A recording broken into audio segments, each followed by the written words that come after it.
Farodhi TV. Wega. He reigns forever to his kingdom. There are names, and there are titles everywhere. Come on, there are legends. Only Yeshua. He reigns forever to his kingdom. There is no end.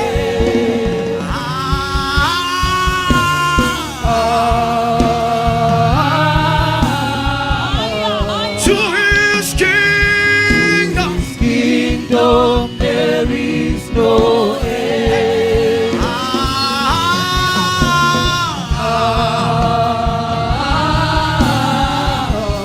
To his kingdom. There is no end.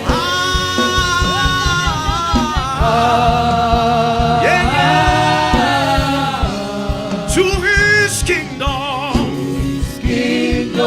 There is no end.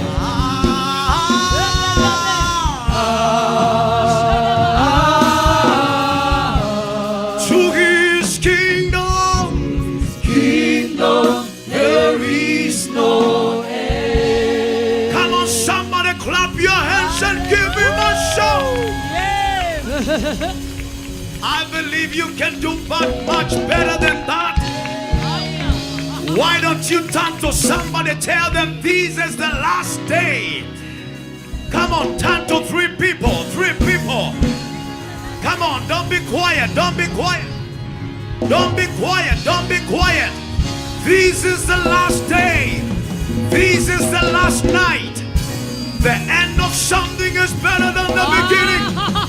The end of something is better than the beginning. Come on, tell them. Let them get convinced. They are going home with your miracle. They go home with your testimony. They go home with your miracle. Come on.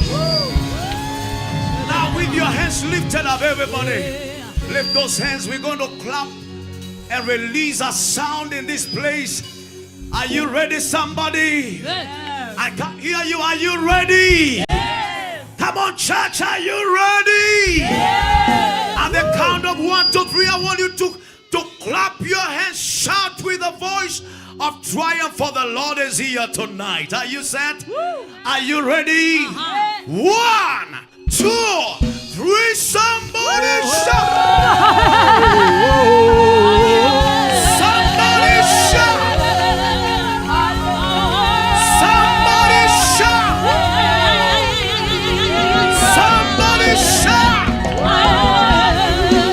Somebody shout! Come on, keep shouting, keep shouting!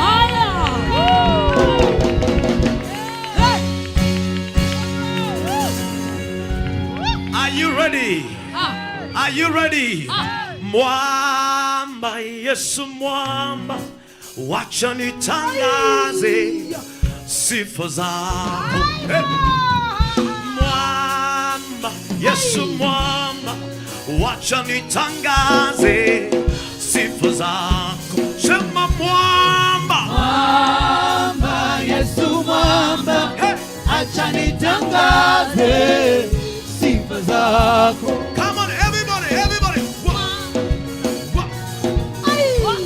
I want to see you move, somebody.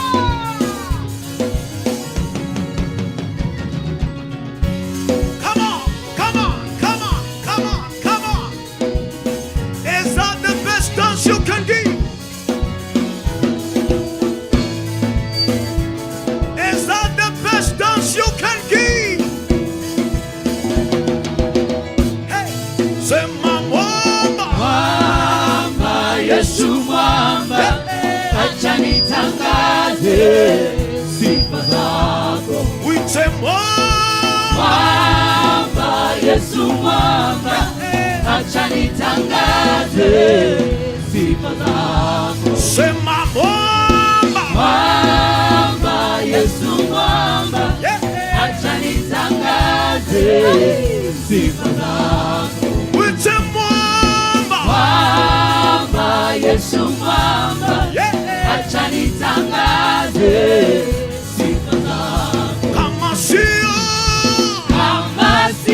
mkono wako, it's the hand of mkono God. wako, You believe the hand of God that's carrying you. Kama sio mkono wako, mkono wako, ningekuwa wapi? kama sio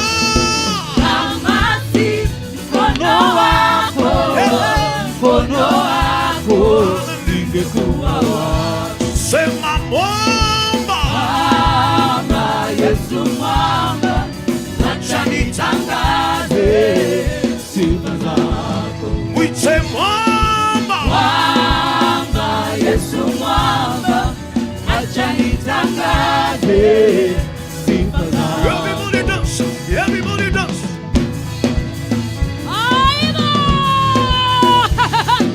Are you just watching somebody when the Lord has carried you to this far? Dance, dance. Come on, express your worship and praise.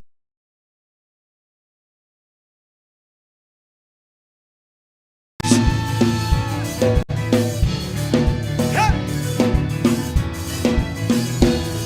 Hey. Sema mwamba. Mwamba, Yesu mwamba, Yeah. acha nitangaze sifa zako. Mwite Yesu. Mwamba, Yesu Yeye ni mwamba. mwamba, acha nitangaze sifa zako. Kama sio Kama si mkono wako, mkono wako, ningekuwa wapi? kama si mkono wako Kama si mkono wako, Bwana, mkono wako, ningekuwa wapi? kama si mkono wako Kama si mkono wako, mkono wako, ningekuwa wapi? umeniinua, umeniinua, umeniweka, Umeniweka mahali pa umeniinua, umeniinua, umeniweka, umeniweka mahali pa umeniinua, umeniinua, umeniweka, umeniweka mahali pa umenibariki, umenibariki, hey, umeniweka. umeniweka mahali pa Sema mwamba, Mwamba, Yesu mwamba, yeah. acha nitangaze sifa zako. Sema mwamba, Mwamba, Yesu mwamba, acha nitangaze sifa zako. sema mwamba, Mwamba, Yesu ni Yesu mwamba. mwamba, acha nitangaze One more time. sifa zako. Sema mwamba, Mwamba, Yesu mwamba, acha nitangaze. let me hear the congregation. Sema mwamba,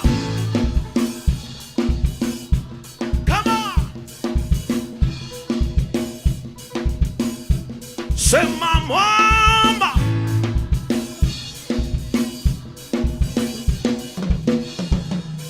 one more time. Mwite mwamba,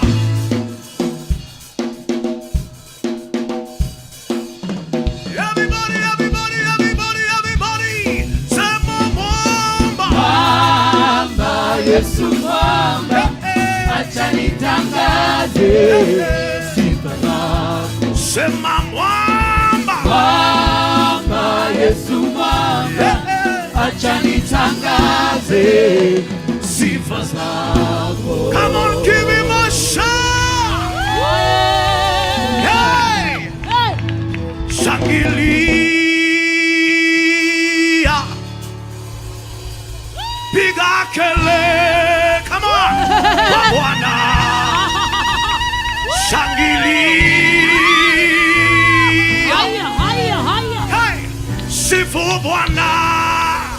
wa mabwana. I want to hear the shout. Shangili. Piga kelele kwa Bwana. Where's your shout?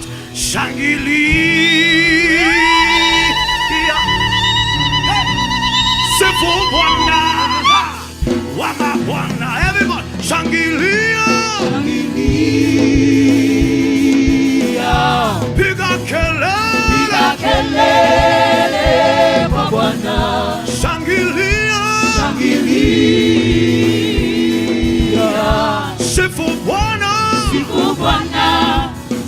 wa mabwana. Shangilia. Piga kelele kwa Bwana. Shangilia. Sifu Bwana wa mabwana. Ametukuka milele. Ametukuka milele. Ametukuka milele. Ametukuka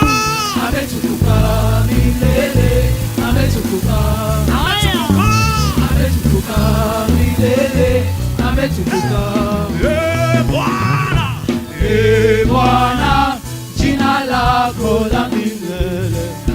Kumbukumbu la vizazi hata vizazi. Bwana, jina lako la milele. Kumbukumbu la vizazi hata vizazi.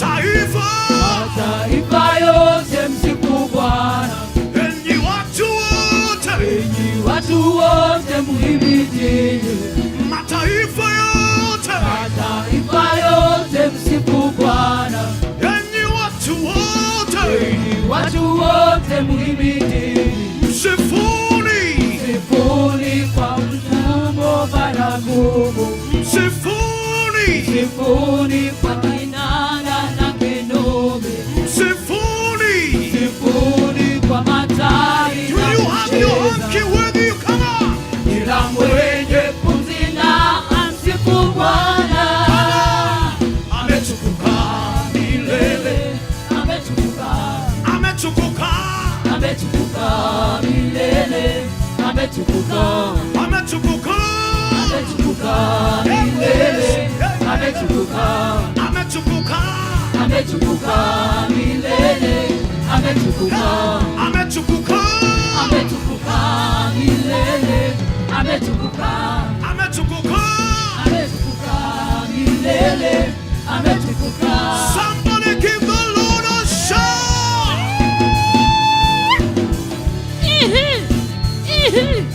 What? Can you give him a dance if you can?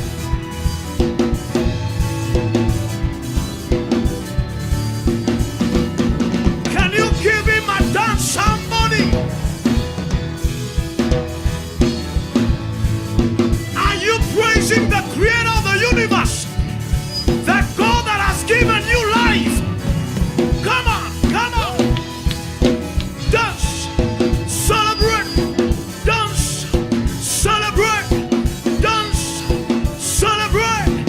Hey, shangilia.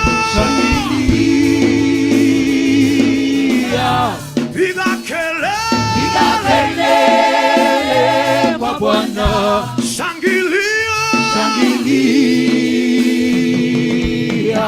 Sifu Bwana wa mabwana. Come on, clap your hands and bless the Lord. I serve a God who is powerful. Hallelujah. Yo. Are you ready, people of God? I serve a God who is powerful. Hallelujah. Yo. Come on, we are taking it again. Are you ready? I serve a God who is powerful. Hallelujah. Yo. This God is a good God. Hallelujah. Miracle Papa. Are you ready with your dancing shoes?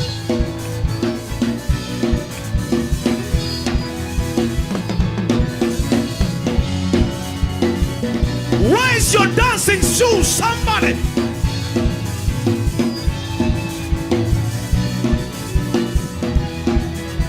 Come on, come on. Hey.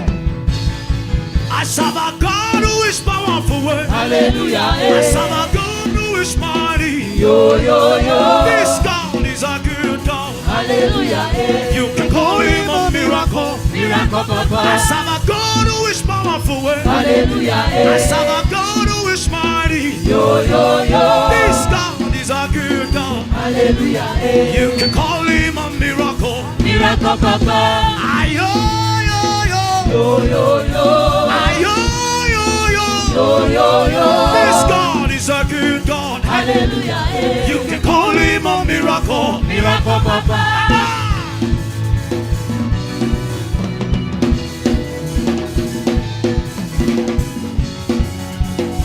Where is your dance, somebody?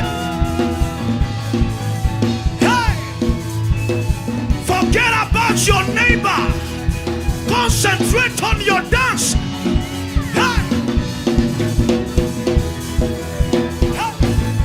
I serve a God who is powerful. Hallelujah. I serve a God who is mighty. Yo, yo, yo. This God is a good God. Hallelujah. You can call him a miracle. Miracle I Papa. serve a God who is powerful. I Hallelujah. serve a God who is mighty. Hey. Yo, yo, yo. This God is a good God. Hallelujah. You can call him a miracle. Miracle Papa. Ayo, yo, yo. Yo, yo, yo. Ayo, yo, yo. Yo, yo, yo. This God is a good God. Hallelujah. You can call him a miracle. Miracle Papa. Hey, this kind God, another one, oh, they, oh. Ah, yeah. This kind God, another one, oh, day, oh. Hey, this kind God, another one, oh, they, oh. Ah, yeah. This kind God, another one, oh, day, Wave your banner. Come on. I want you to get a hanky. Get a banner wherever you are. Get a banner wherever you are if you can. Where's your banner? It could be your soul. It could be your jacket. Can you have it wherever you are? Where's your banner? Come on, come on, come on. I want to see the banners waving. Wave your banner. Wave your banner. Wave your banner. Come on. Wave your banner.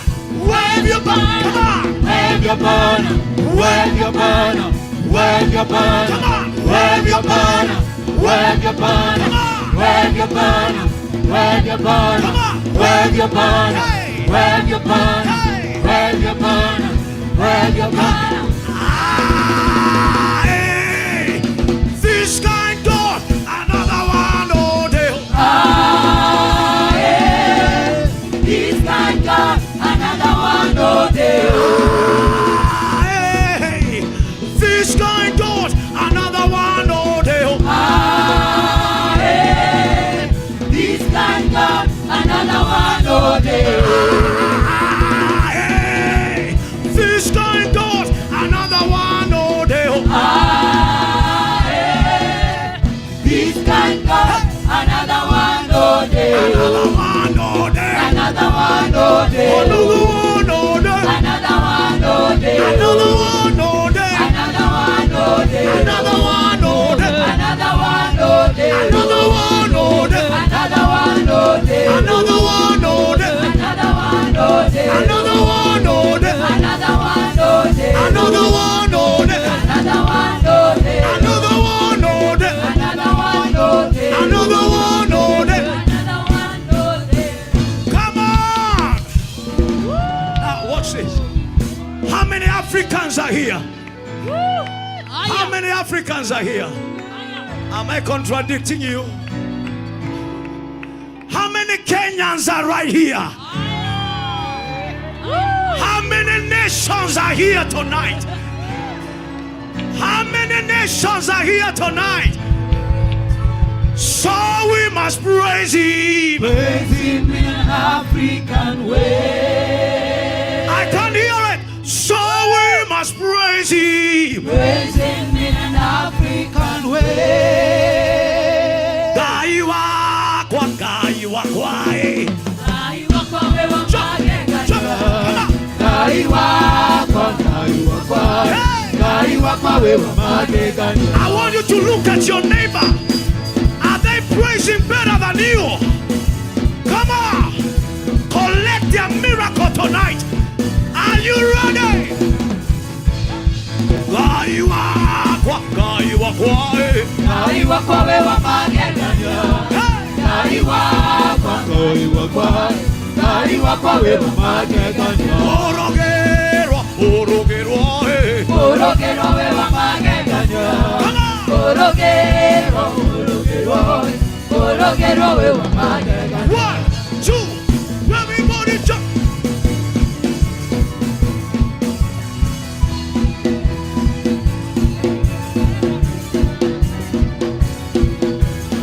Come on. Jump like an African.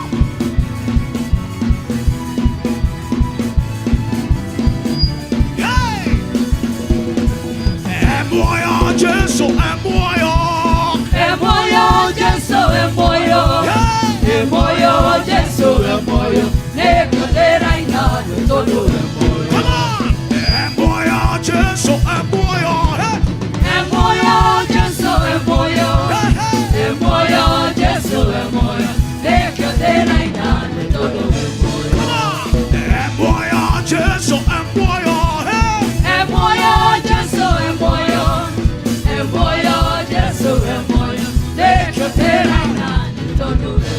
Somebody give a lot of shout.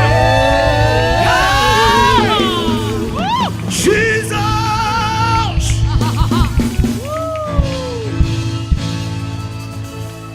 Amen. Hallelujah. Hallelujah. Praise the Lord. Bwana asifiwe.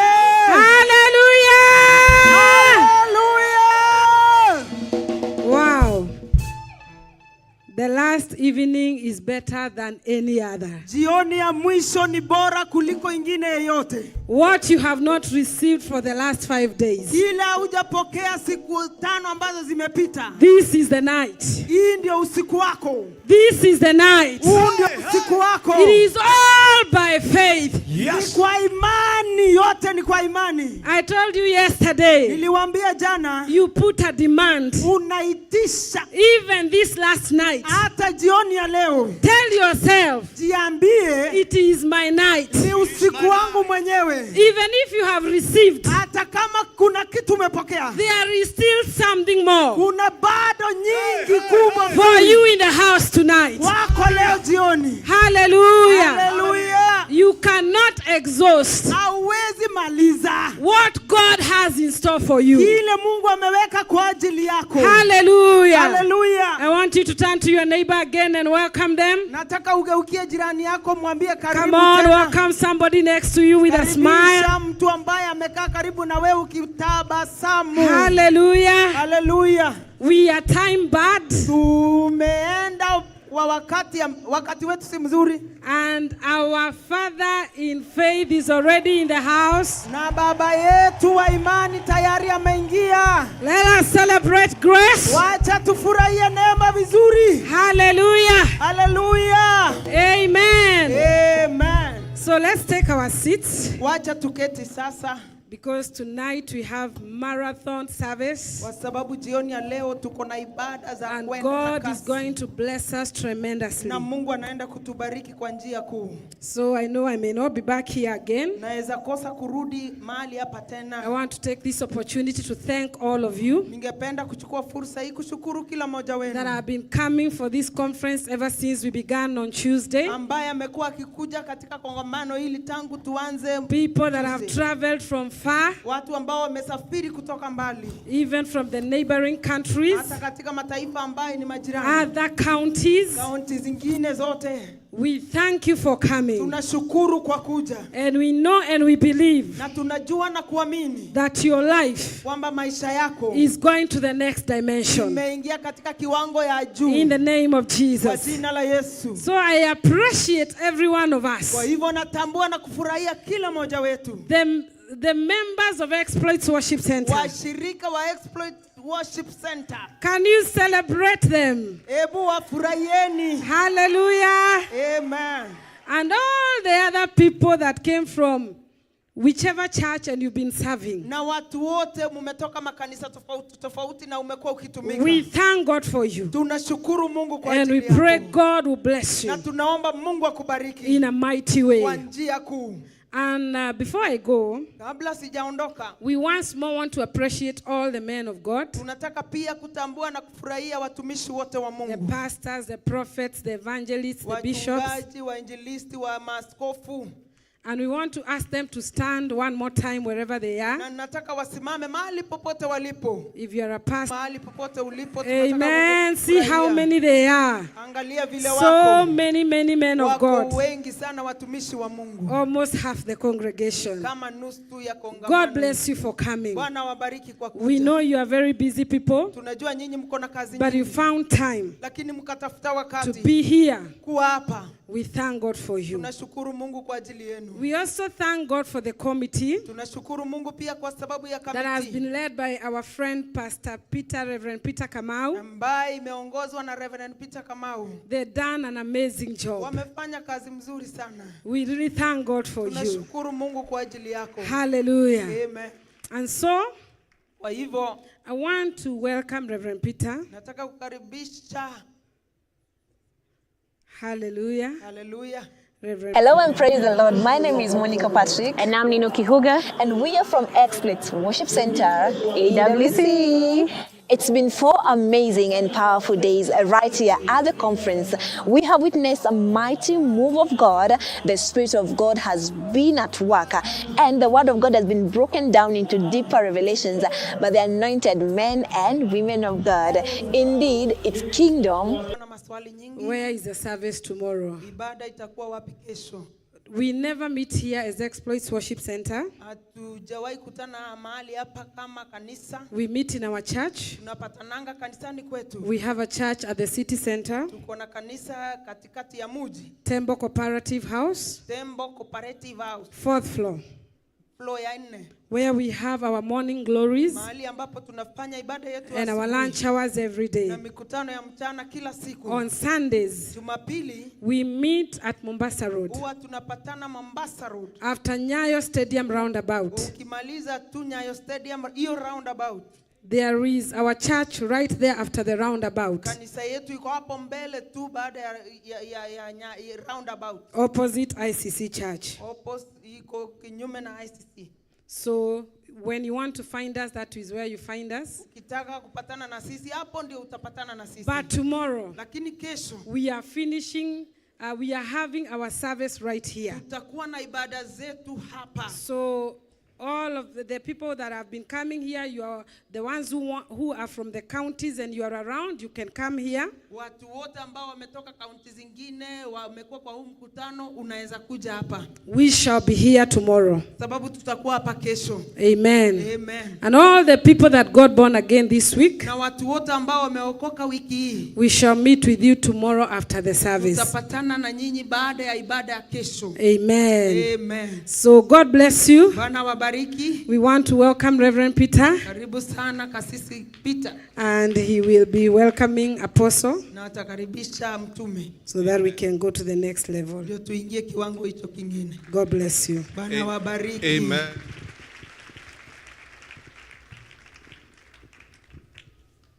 Amen. What a blessing to have Reverend Mother Subi doing this amazing job of a matriarch in Highway of Holiness and Exploits Worship Center. Mama Please Martha Why don't you put your hands Fanya hiyo together kazi and nzuri. celebrate her in the Lord? Bwana makofi, Celebrate shangwe her, na celebrate vigelegele. her, celebrate her. Kwa sababu ya kazi hiyo In nzuri, Jesus' tumshangilie name. kwa jina la Yesu. Mine is very brief, Langu ni fupi, very, very brief. fupi sana. To appreciate everybody for supporting the Heavens Fire Prayer Summit 2024 Washukuruni kila mmoja kwa kusapoti mkutano huu with your prayers, kwa maombi yako, finances, fedha zako. and we believe even those who have given their pledges will do so. Tuamini hata wale ambao waliahidi kutoa pesa pia On watatoa. behalf of the National Executive Committee, Pia tuna kamati kuu andalizi. we appreciate all of you servants of God for coming. Tunawashukuru nyote watumishi wa Mungu kwa kuja. We celebrate all the guest ministers for doing their level best to deliver the word. Tunashukuru pia wahudumu wageni kwa kufanya kila wawezalo We are so kutuhudumia. blessed, we are so blessed, we are so Tumebarikiwa blessed. sana sana sana. Even last night, some of us have not recovered from that anointing. Jana usiku baadhi yetu hata bado hatujarudi. Congregation, why don't we put our hands together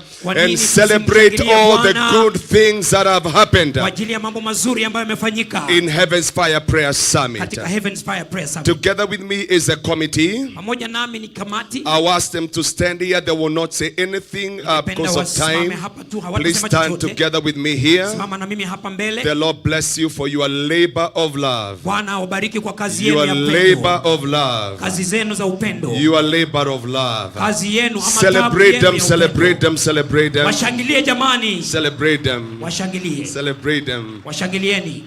When they requested me to chair this program, Wakati waliniuliza niwe mwenyekiti wa and there was a lot of opposition, na kulikuwa na pingamizi nyingi. I told this team, Niliambia kikundi hiki we are not looking for an alternative venue. kwamba hatutafuti kwingineko. I have interacted with the meeting in the realm of the spirit, and the meeting shall be at Uhuru Park. Nimepeleleza katika ulimwengu wa kiroho And here we are. Can we give the Lord praise? Ndio sisi hawa, mpe Bwana sifa. Reverend Chris, Reverend Chris, our able secretary, thank you. Lift up your hand and katibu wave. wetu anayeweza inua mkono. Reverend Cairo, Reverend in Cairo, charge of mobilization. ambaye anahusika na kukusanya watu. My able vice chair, Bishop Ruth, Vice Chair Askofu amazing Ruth, job. kazi nzuri. Reverend Mary Majani, Reverend Mary Majani, also in mobilization, what a big job. pia katika ukusanyaji na kuleta mambo pamoja. Pastor Elizabeth, Pastor Elizabeth, in charge of prayer. ambaye amehusika na maombi. Pastor Kulei, Pastor Kulei are doing so much in logistics, afanya kazi nzuri katika uandishi na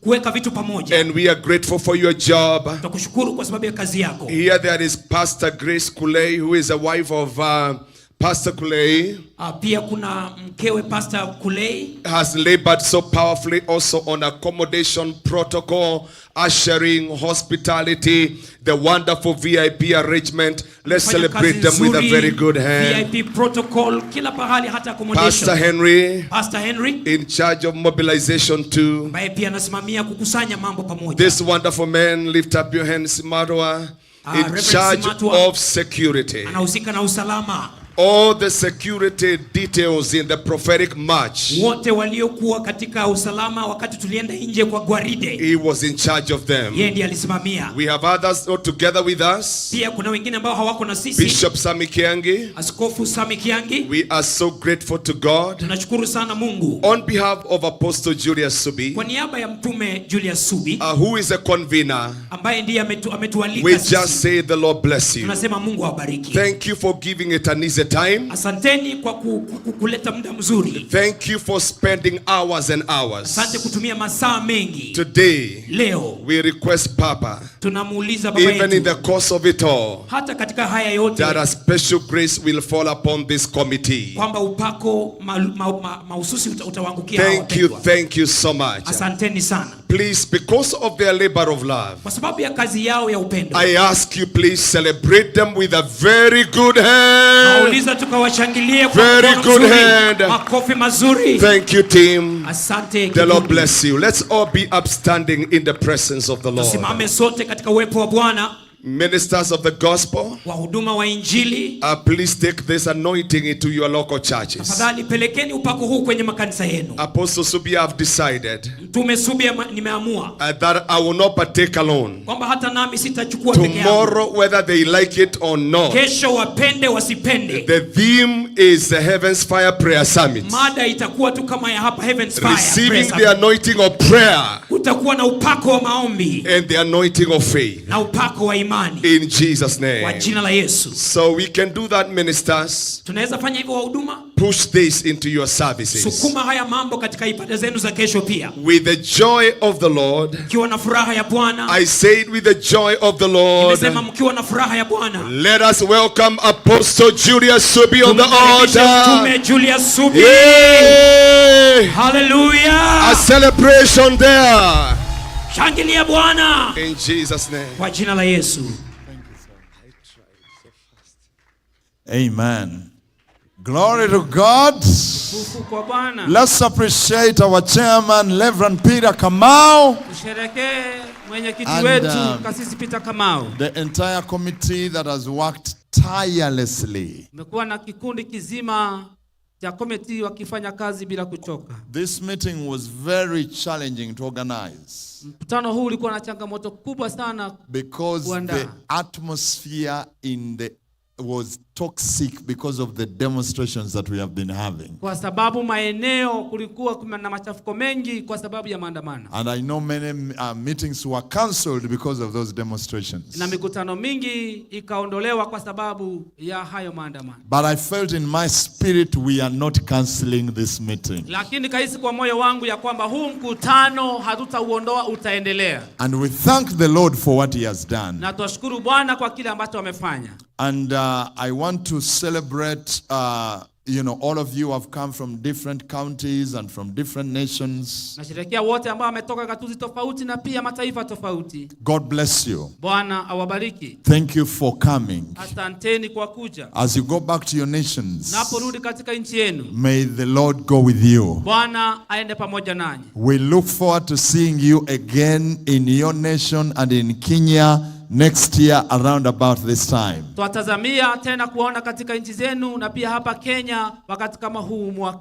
I want to thank the Lord for Citizen,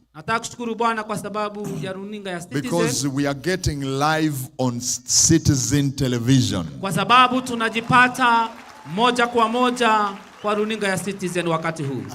going to be going live. I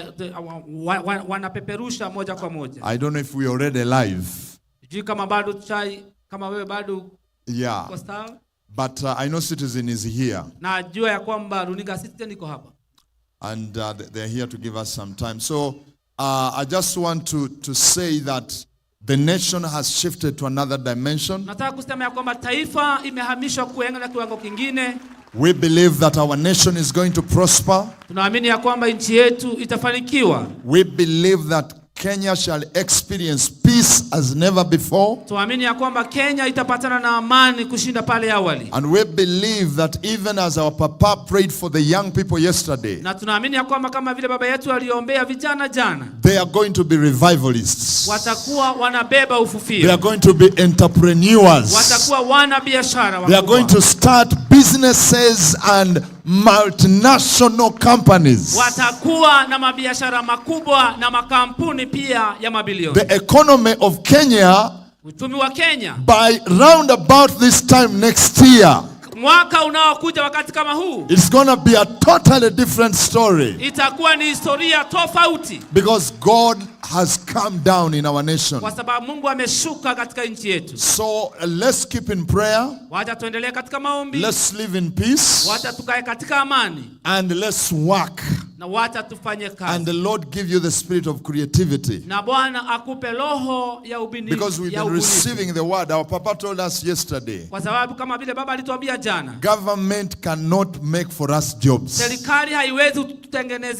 It is you that is going to make your own job.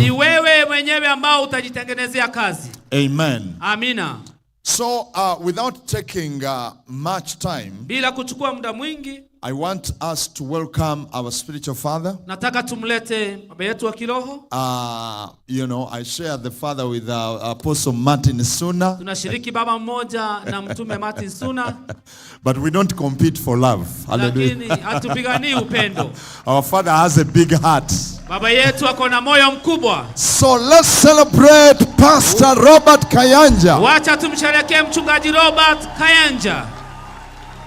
The first time I met him, wakati wa kwanza nilikutana naye, was in 1987. Ilikuwa ni mwaka wa 87. I was a very young kid I was still in primary. Nilikuwa mchanga, nilikuwa katika shule ya upili. And he was also young. Na nilikuwa pia alikuwa mdogo. But what I saw that night, lakini kile niliona usiku ule, the miracles. Miujiza. I had gone with a relative who was blind. Nilienda na mtu wa nyumbani kwetu ambaye alikuwa kipofu. And he came back seeing. Na akarudi akiwa anaona. And from 1987 na kutoka mwaka wa 87 up to today, hadi leo, he has never lost the fire. Hajawahi poteza moto ule.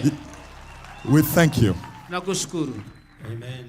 Thank you so much, Apostle Subi, chairman and the committee of this wonderful gathering. We've been blessed. And I know we have about 20 minutes on Citizen TV, right?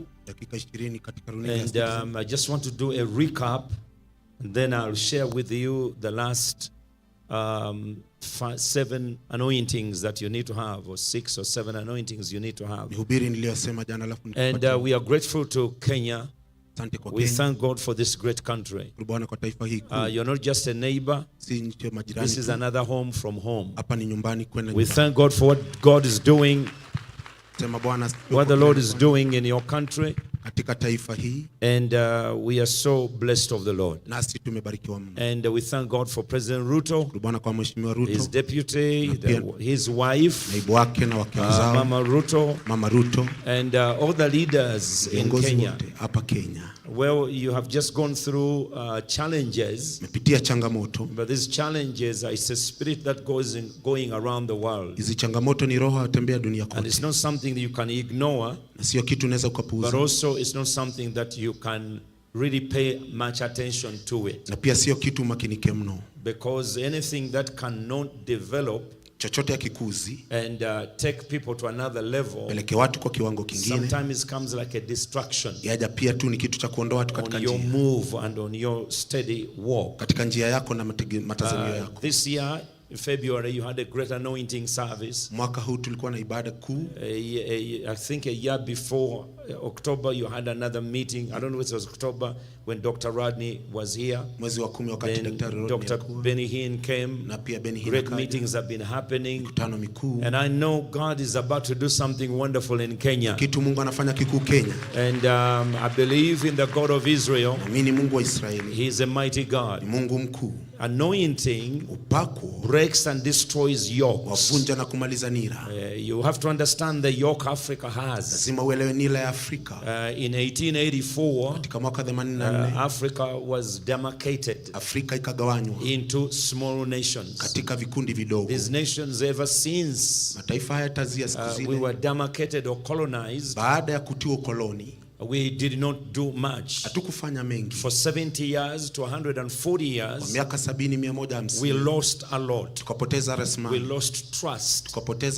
We lost brotherhood. We lost material. We lost people. We lost focus. We lost leadership. And we lost capital. And when independence came, the first independent countries, they did not do better either. They were supposed to be the firstborn of African independent nations, and they did not perform well. They had civil unrest. Countries like Ghana, countries like Congo, which is now DRC. We lost great leaders in senseless coups. So for the past 20-30 years, Africa was not doing well at all. And so we were given something that we were not organized for. Na tukapewa kitu ambacho hakutayarishwa. And we did not know how to govern ourselves. Na hatukujua vile tutakaa vyema. Because we have never governed ourselves. Kwa sababu hatukujitawala pale mbele. And so everything was working against us. Kwa hivyo sasa mambo yakawa kinyume nasi. And now we are beginning to stabilize. Na sasa tunaanza kusimama. But yet we are faced with a lot of challenges. Lakini kuna changamoto mingi. That are probably not our making. Ambazo sio za kwetu. We have participated in them. Tumeungana nazo. But it's not our making. Lakini sio si tumezianza. And so we have nobody to blame. Hatuna mtu wa kuenea makosa. When a baby is 70 years old, kati mtoto ana miaka 70, and as many African countries are, kama vile mataifa ya Afrika, when you are a man 70 years old, ukiwa wewe una miaka 70, and you are still living in your father's house, bado unaishi kwa baba yako, and you are still wearing a diaper, na bado unavaa kaptula, then there is something wrong with your brain, uko na shida akili, or something wrong with your body. Uko na shida na mwili. And Africa has been wearing a diaper ever since independence. Afrika imevaa ile kinyasa ya kuweka kinyasa. And now we have to grow faster. Sasa lazima tukue kwa haraka. We have to build quicker. Lazima tujenge kwa haraka. And we have to be one. Lazima tuwe kimoja. Africa has tried to be united. Afrika imejaribu kuwa kitu kimoja. When I look in the Bible, kiangalia kwa Biblia, I don't find unity anywhere. Sipati umoja popote. In fact, I'm one person who is no longer advocating for unity. Mimi ni mmoja ambaye sihubiri umoja. Africa does not need unity. Afrika haitaji umoja. Africa needs oneness. Afrika inahitaji because Africa was one. Maana ilikuwa na utu. Before she was divided. Akagawanywa. Africa was one. Ilikuwa moja. Was one at work. Moja katika kazi. People were known for their work. Watu walijulikana kwa kazi yao. Not by their tribes. Sio kwa makabila. Not by their names. Sio kwa majina. People were known because they were carpenters. Walijulikana maana ni seremala. People were known because they were fishermen. Walijulikana maana ni wavuvi. People were known because they were herdsmen. Wakajulikana maana ni wakulima. People were known because they knew how to treat others. Wakajulikana kwa sababu ya vile walitumia. People knew because they were leaders. Walijulikana maana ni viongozi. People knew people were known for what they did. Walijulikana kwa kazi yao. Not what they said. Sio kile walisema. People were known by their character. Wakajulikana kwa tabia zao. Not by their whatever classes. Sio kwa viwango. And because Africa lost that. Na kwa sababu Afrika ilipoteza hiyo. Now we are trying to figure out. Sasa tujaribu kuangalia. Exactly who we are. Ni sisi ni akina nani. So they gave us names. Wakatupa majina. You are Ugandans. Wewe ni Muganda. You are Rwandese. Wewe ni Mrwandi. You are Kenyans. Wewe ni Mkenya. And they gave us a title called Africa. Na wakatuita Afrika. When you go down deep into the languages of Africa, ukizama katika makabila ya Afrika, you don't even find the word Africa. Hautapata jina Afrika. Everything has roots. Kila kitu kina mizizi. But you cannot find that root anywhere. Lakini utapata hiyo mizizi mahali popote. In African languages. Katika makabila ya Afrika. We don't even know what it means. Hata tujui yamaanisha nini. We don't know what it means. Yamaanisha nini? Does it mean black people? Yamaanisha watu weusi. But Africa is not only made up of black people. Lakini sisi wote sio weusi. Africa is made up of all kinds of people. Afrika ina rangi mingi. We have Arabs in Africa. Tuna Arabu Afrika. We have whites in Africa. Tuna wazungu Afrika. We have black people in Africa. Tuna weusi Afrika. We have got light-skinned people. Tuna watu ambao rangi yao so yafaa Afrika. Maanisha nini Afrika? So we were given things kwa hivyo tukapewa vitu that were known for us. Ambao si yetu. And as a result, na kwa hivyo we are trying to fix something we don't even know. Tutajaribu kuleta so the Bible clearly says, andiko inasema, a man shall leave his mother and father, mtu ataacha baba na mama, and they shall be one. Na watakuwa kitu kimoja. God advocates for oneness. Mungu asema wa kitu kimoja. Not for unity. Sio umoja. No wonder African Organization of African Unity did not last long. Ndio maana ile kiongozi wa Afrika because you are trying to put something together. Maana ulijaribu kuweka kitu kimoja. Under unity you are compromising. Chini ya umoja mnagairi. But under oneness you come as you are. Lakini mkiwa kimoja nyinyi ni watu. There's nothing to be subtracted. Hakuna kitu cha kupunguzwa. There's nothing to be added. Hakuna kitu cha kuongezwa. You are appreciated as you are. Sasa mnakubalika vile mlivyo. That's why marriage advocates for oneness. Ndio maana ndoa ni kimoja. God told the children of Israel, Mungu akamwambia wana Israeli, I am the Lord your God. Mimi ndi Bwana Mungu wenu. Your Lord God is one. Mungu wenu ni mmoja. Hear, O Israel. Sikiza Israeli. John in 17 verse 7, chapter 17. Hana 17:17. He said, let them be one. Akasema wawe kitu kimoja. That the Father may be glorified. Ya kwamba Baba tukuzwe. God is a God of oneness. Mungu ni Mungu wa kimoja. Not a God of unity. Sio Mungu wa umoja.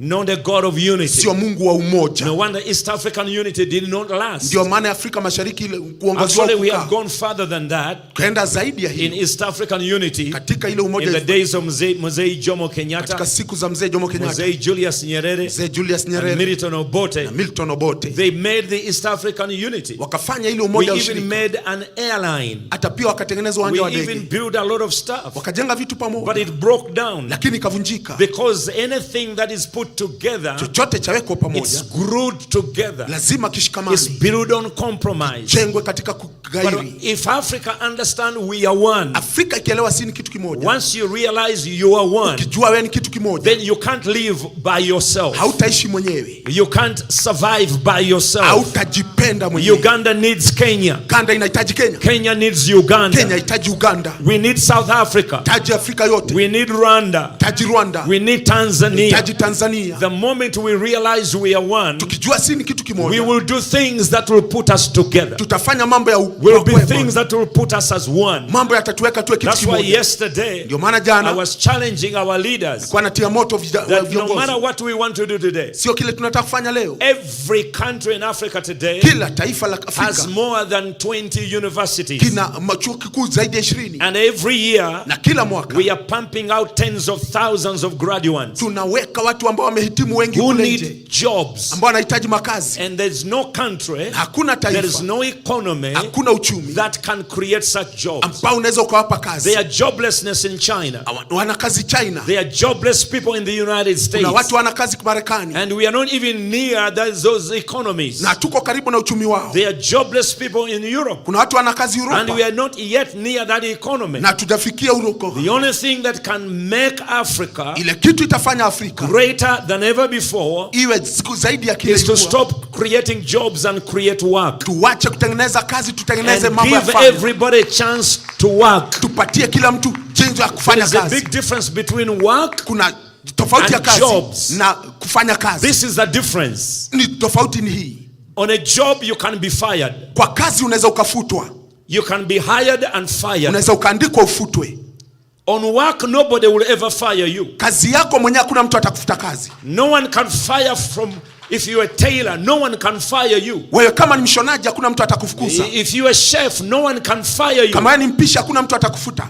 That's why work is more important. Ndio maana kazi yako mwenyewe ni ya muhimu than jobs. Kuliko kazi ya kuandikwa. And I challenge the leaders of Africa. Na nikatia viongozi wa Afrika. Give us a project we can all work together as Africans. Tupatie jambo tufanye sote kama Afrika. Like if we create a highway, super highway. Kama tukijenga barabara panda. From Mombasa to Lagos. Kutoka Mombasa kwenda Lagos. 8 lanes going and 8 lanes coming. Ikienda na ikirudi. And in between we have got 4 lanes of a bullet train. Ndani basi tuna gari ya moshi. I tell you, we will create, first of all, we will create new cities. Tutajenga miji mipya. Because the current cities like Nairobi, kwa sababu Nairobi, it was built within a group, within a land of ethnicity. Ilijengwa katika ukabila. The land of ethnicity was where Nairobi was created. Mahali kulikuwa na ukabila pakajengwa Kampala. Na hivyo Kampala. So is Kigali. Na hivyo Kigali. So is Lagos. Na hivyo Lagos. It's very difficult to find land for development. Haiwezekani upate mahali pa kukuza. But with the new highway, lakini kwa barabara, we will be able to find new lands. Utapata miji mipya. Where we will create new cities. Ambao utajenga miji mikuu. And they will not be based on ethnicity. Na sio katika ukabila. They will be based on investment. Ni katika uongozi. Oh, come on, somebody clap your hands to Jesus. Piga Yesu makofi. Whereby a Kenyan do not have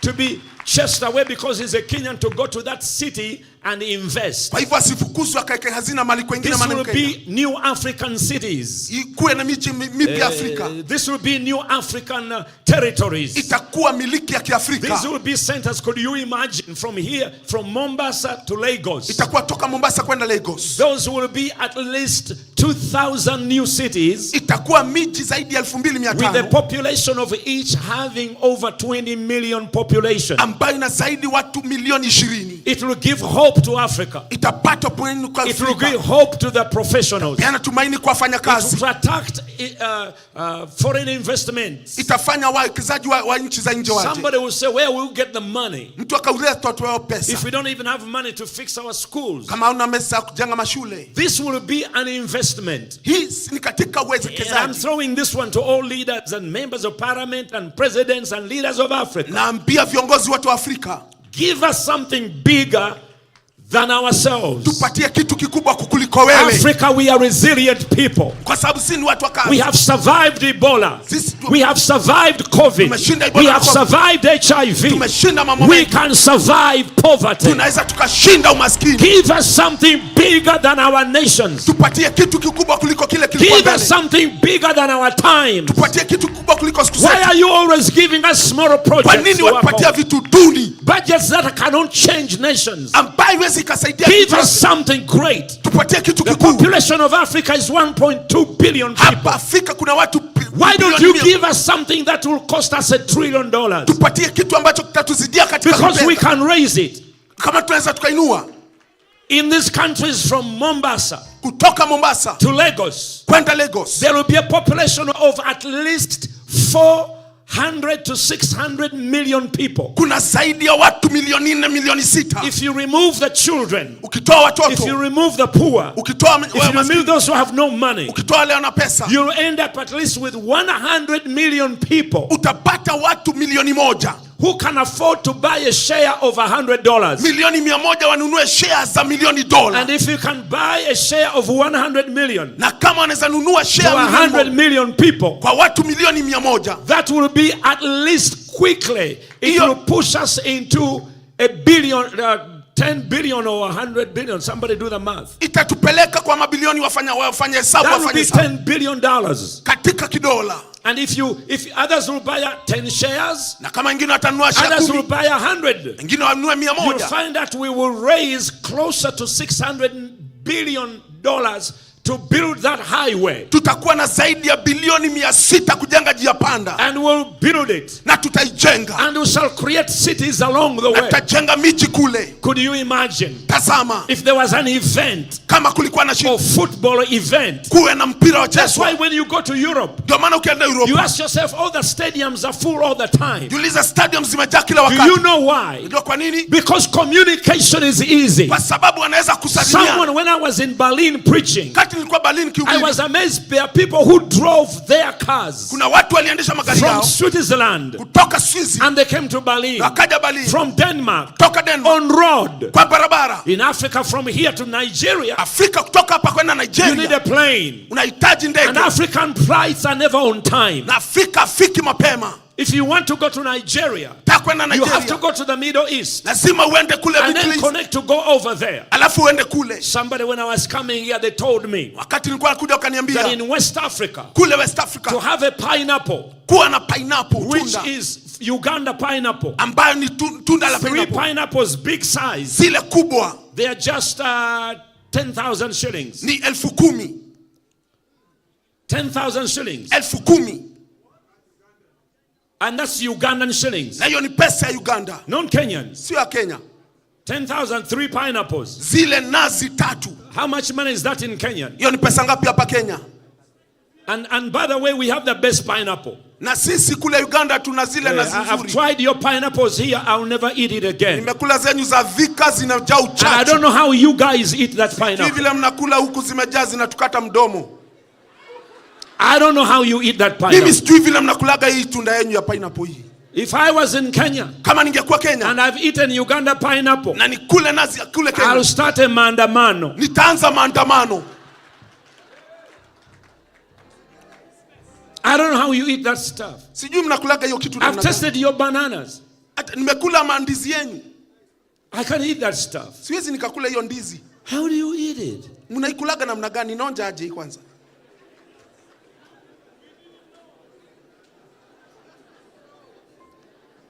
So 10,000 Uganda shillings is how much Kenya shillings? Kwa hivyo sasa hiyo ni pesa ngapi ya Kenya? 300. 300. 3 big pineapples. Na nasi 3 kubwa. It is 450 Kenya shillings. 450 Okay, ya Kenya. 450 Kenya shillings. 450 ya 3 Kenya. pineapples, Na nasi 3 which is $3. ambao ni dola 3. $1, Dola moja. $1.50, Dola moja nusu. isn't it? Sio. How many dollars? Hizo ni dola ngapi? $3. Okay, let me go to Uganda shillings. Wacha niende kwa Uganda ya Your kwetu. money is confusing. Pesa zenyu Kenya za tuchanganya, wacha tu kwende kwa So that Uganda. is $3. Sasa hiyo ni dola 3 3. pineapples. But do you know how much in West Africa? Unajua kama Magharibi $12, 3 pineapples. dola 3 No, na nasi 1 tatu. pineapple. Nanasi moja. 1 pineapple. Nanasi moja. Dola 12. But do you know the market? Lakini unajua when you look at the produce of Kenya, ukiangalia vile ambavyo tunazalisha the goods Kenya, you have here, ile kitu tunayo hapa, the Kenyan tea, the Kenyan coffee, na pia coffee ya Kenya, will be able to be taken by a train every day. Peleke na gari ya moshi and kila the people of West Africa will have to have the good stuff you have here in Kenya. Na pia kule wapate kile when I look at your products, ukiangalia vile they mnazalisha, look market. Na kazi so here Kenya will be having work to do. Kenya mna kazi ya kufanya. Are you hearing what I'm saying? Nasikia kile nasema. Your sukuma wiki and Ugari, the Nigerians will die for it. Sukuma wiki zenyu na zikifika Nigeria watakufa akingangania. But because you don't have market, lakini kwa sababu you are hatuna stuck soko. here. So I'm asking Sasa nauliza, leaders of Africa, viongozi wa Afrika, to get together with business community in Africa. Na wale wafanyabiashara we don't have to borrow money from nobody. Tusitishe pesa. There is enough money in Africa. Kuna pesa zimetosha Afrika. But the problem is in the wrong hands. Lakini shida iko kwa and mikono it's ifai. doing stupid projects. Na watu ambao ni wapumbavu na project zao.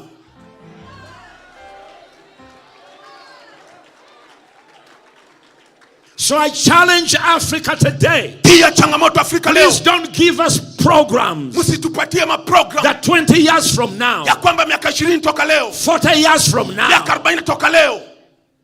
Africa will be like Dubai. Afrika itakuwa kama Dubai. Will be like Beijing. Itakuwa kama Beijing. We want it now. Tunataka sasa. While we are still strong. Wakati tuna nguvu. While God is still on our side. Wakati Mungu anasi.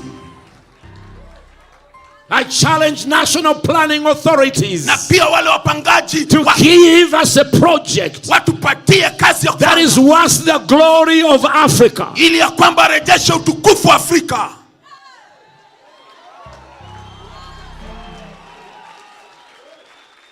Our young men, vijana wetu, they have gone in fields in Olympics and other marathons. Wanakimbia katika Olimpiki na marathoni zingine. And they have run. Na wameshinda. With people who have better shoes. Na watu ambao wana viatu vyema. With people who are eating good breakfast. Watu ambao wanakula chakula cha asubuhi kizuri. And they have come back with gold medals. Lakini wamewashinda wakaleta dhahabu nyumbani. Africa is a continent of gold medal winners. Afrika ni mahali ya watu wa kushinda. We demand more. Tunasema kuwe na kingine kizuri. But I'm saying demonstration is not the answer. Lakini maandamano sio jawabu. Burning cities is not the answer. Choma bunge sio jawabu. You don't have to burn your house. Sio lazima uchome nyumba yako. There are issues you can talk about. Kuna mambo tunaweza tukaongea. There are issues you have to think about. Kuna vitu tufikirie. And there are issues you can do something about it. Kuna vitu tutafanya kazi tuondoe.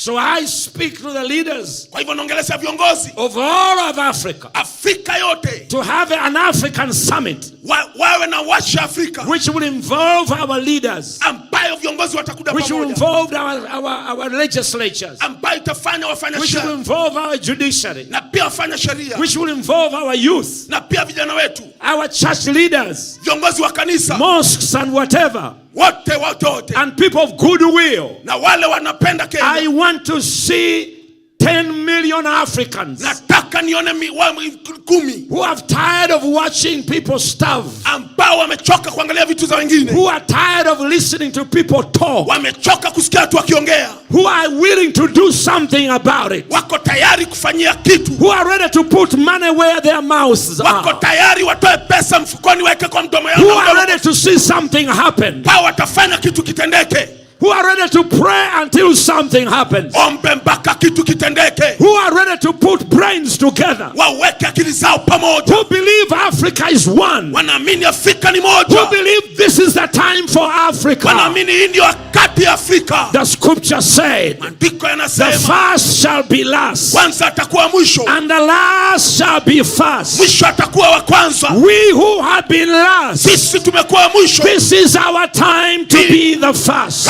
Wetu tuwe wa kwanza.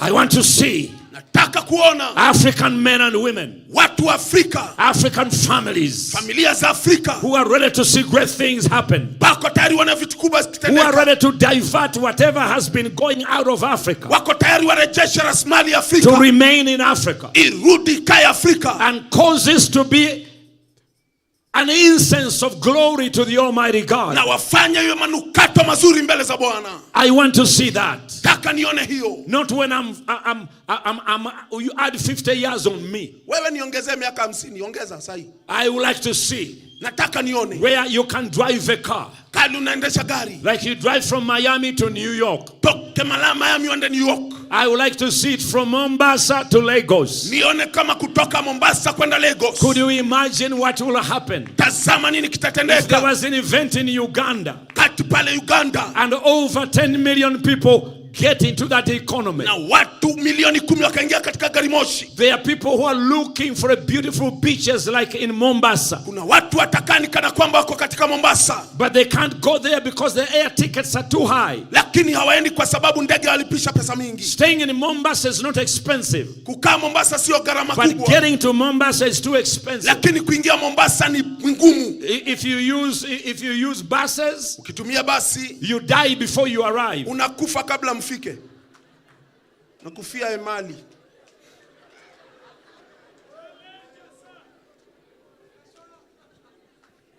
Tell the person next to you. Mbia mwenzako. He said, I've been looking for a problem. Nimetafuta shida. You are the problem. Wewe ndio shida namba moja. I really believe mimi naamini that Africa is going to achieve her greatness. Afrika itapata ukuu wake. One of the problems that Africa has been having ile shida Afrika imepata is that we blame everybody for having coming here to colonize us. Tuonea makosa wakoloni walikuja. But child of God, lakini mwana wa Mungu, do you know we would have been colonized long before? Unajua tungetia ukoloni mbele ya hiyo. Abraham came. Ibrahim akaja. He did not colonize Africa. Na hakutuweka ukoloni. The Hebrews came. Waebrania wakaja. They did not colonize Africa. Hawakututia ukoloni. Because they found Africa to be formidable. Walipata Afrika ikiwa imesimama. Africa had a mechanism of growing food to feed the whole world. Afrika ilikuwa na njia kulisha ulimwengu wote. The security in the days of Pharaoh was so strong. Ulinzi wa siku za Farao ulikuwa mkubwa sana. That nations who were growing could not colonize Africa. Mataifa ilivyokuwa ungeweza kukuetea koloni. But something happened to Africa. Kitu kikatendekea Afrika. We put down our guard. Tukaweka chini silaha zetu. We lowered down our guard. Tukaweka chini silaha zetu. We engaged in things that will never help us. Tukaingilia mambo itatusaidia. Of course we blame everybody. Kwa sababu tuonea makosa. But why didn't they colonize us in the 1600? Wakawa wametuweka koloni miaka 16. Why didn't they colonize us in the 900? Na katika miaka 90. Why did they begin in the 17th century and 1800? Ikafika karne ya 17 na karne 18. Because they had found a way. Kwa sababu walipata njia. They had found a way the Africans had not developed. Walipata njia Afrika ikukua. The African had not gone to another level. Afrika ilikuwa imeenda kiwango kingine. They was using still traditional way of survival. Walitumia itikadi jinsi ya kukua. We had not built our navy. Hatukujenga kitu chochote. Though we were surrounded with oceans. Japokuwa tulizungukwa na bahari. Could you imagine? I don't see an African who developed a ship. Sioni Mwafrika aliyejenga meli. Which went to see other countries. Ambayo ingeenda kwa mataifa mengine. Expedite and discover other people in other places. Na pia ivumbue na igundue watu wengine mahali kwingine. The problem in Africa, we chose to be host of everyone. Shida ni ya kwamba tukawa wageni wa kila mtu. We never build ourselves to go and reach out to everyone. Tukujijenga tukaenda kuwafikia wengine. And therefore as a result, na kwa hivyo kama matokeo, we failed. Tukaanguka. We failed. Tukaanguka. To reach out and do what we're supposed to do. Kufika juu na tufanye kile tunafaa kufanya. We failed to study from other people. Tukakosa kuanzia kwa watu wengine. They came and found us who were so divided on chiefdoms. Wakapata ya kwamba tuna falme tumegawanya. And they realized that our military defense system were the lions and mosquitoes. Na wakagundua ya kwamba katika majeshi yetu hatuna umoja hata kule. Kenya was survived all those years by 2 lions in shovel. Kenya siku zile ilikuwa imegawanywa na basi ongozwa na. Could you imagine a whole country was protected by 2 lions? Taifa lote lilikuwa linalindwa na simba wawili. And mosquitoes. Na mosquitoes. Once they killed those lions, wakati waliumba hao simba, Kenya was a piece of cake. Kenya ikawa ni mkate wa kula. Once they discovered the medicine for malaria, walipogundua ile ya kutibu malaria, they had to go all the way to Masai Land. Wakaenda kule Masai Land. Africa has not developed a mechanism of protection. Afrika haikuweza kujijenga ikajilinda. And that's one of the problems we are having. Hiyo ndio shida moja ambayo tunayo. When it comes to immunization, wakati tuliingia katika we have developed none. Na sasa hatuna. We depend on someone somewhere tukaangalia mwingine atusaidie to do immunization for us and vaccines for us. Ili ya kwamba watoto wetu wasipatwe na magonjwa ya miguu na not only in areas of security, sio tu katika ulinzi, but also in areas of medicine, lakini pia katika madawa, in areas of discovery, katika mambo ya vumbuzi. Men who came from the east, watu waliotoka mashariki, studied the stars, wakaangalia nyota, and they came and found the Messiah. Na wakaja wakampata Masihi. It's very hard to read any book sasa haiwezekani kusoma kitabu of any African man mtu wetu Afrika who built a ship ambaye alijenga meli and went and discovered the Americas. Na kaenda akagundua Amerika. We ride ships and planes. Sasa tuingia katika meli za wengine. We buy them, we spend a lot of money. Na tunatumia pesa zetu zote. Child of God, this is a challenge for all of us. Mtu wa Mungu, basi ni changamoto kwetu yote. This is a challenge for all of us. Hii ndio changamoto kwetu sisi wote. We grow coffee. Twakuza kahawa. We grow cocoa. Twakuza koko. We grow everything. Twakuza kila kitu. We sell it. Tukauza. And then we use that money, twatumia hiyo pesa, that hard earned foreign exchange, hiyo pesa ambayo tumemwagia jasho, to buy cars, kununua magari makubwa,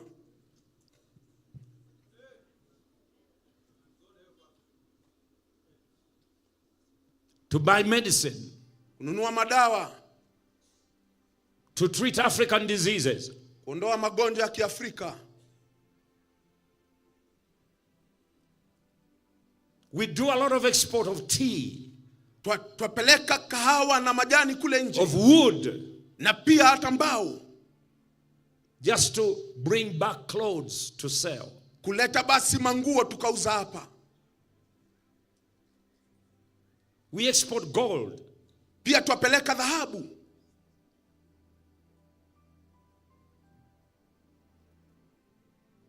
in order to buy nets for fishermen, ili ya kwamba tununulie wavuvi wetu nyavu. Nets for fishermen. Nets. Nyavu za wavuvi wetu.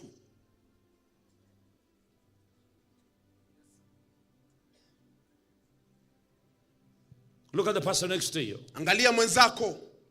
So I've been looking for a problem in Africa. Mwambie nimeitafuta hii shida ya Afrika ilitoka wapi? You are the real problem. Nimegundua wewe ndio shida ya Afrika wewe.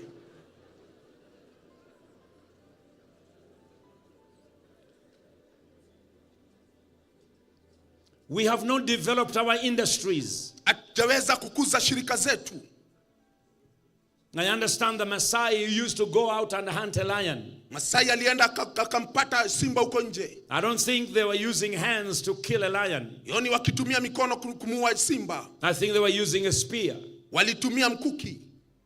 Either they developed the head of the spear out of iron or out of a stone. Labda tu walitoa katika jiwe ile kichwa cha mkuki. One of the problem Africa has, shida moja Afrika inayo, whatever was invented, chochote ambacho kilivumbuliwa by our forefathers, na baba zetu, we failed to take it to another level. Tulikosa kupeleka kiwango kingine.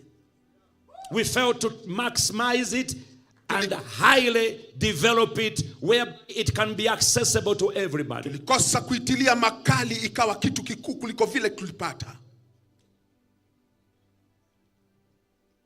I don't know how they used to do it. Sijui walifanya hivyo namna gani. Because if they didn't survive, we will not be here today. Kwa sababu kama hawakufanya hiyo kazi hungekuwa hapa leo. How can they people, basi inaweza kuwa namna gani wale 1,000 years ago, be more smarter about their situation than we? Miaka 1000 imepita walikuwa shupavu kutuliko. How did Joseph with the Egyptians, Yusufu na Wamisri wa namna gani, grew enough food to feed the whole world when they didn't have tractors? Wakakuza chakula kikubwa cha kulisha ulimwengu wote wasipokuwa na matractors. How did they know the money exchange values? Walijua namna gani ya kwamba pesa ina dhamana wakati inarejeshwa? 2,000 years ago, miaka 2000 imepita, people were making clothes. Watu waliweza kutengeneza nguo. And they had to fight for the garment of Jesus. Zima basi wangepigania ile nguo yake Bwana Yesu. And that garment didn't come from heaven. Na ile nguo haikutoka binguni. Today we still have Africans who are walking naked. Leo bado tuna Afrika ambao watembea uchi vile walivyozaliwa. The challenge of Africa today, changamoto ya Afrika leo, will take more than a discussion. Itachukua zaidi ya maongeo. Will take more than an option. Itachukua zaidi ya mambo ya kufanya kikawaida. Africa, we have no more options left. Afrika hatuna mambo ya kuwekelea mengine ya kikawaida. We need solutions. Tunahitaji suluhisho. We need answers. Tunahitaji majibu.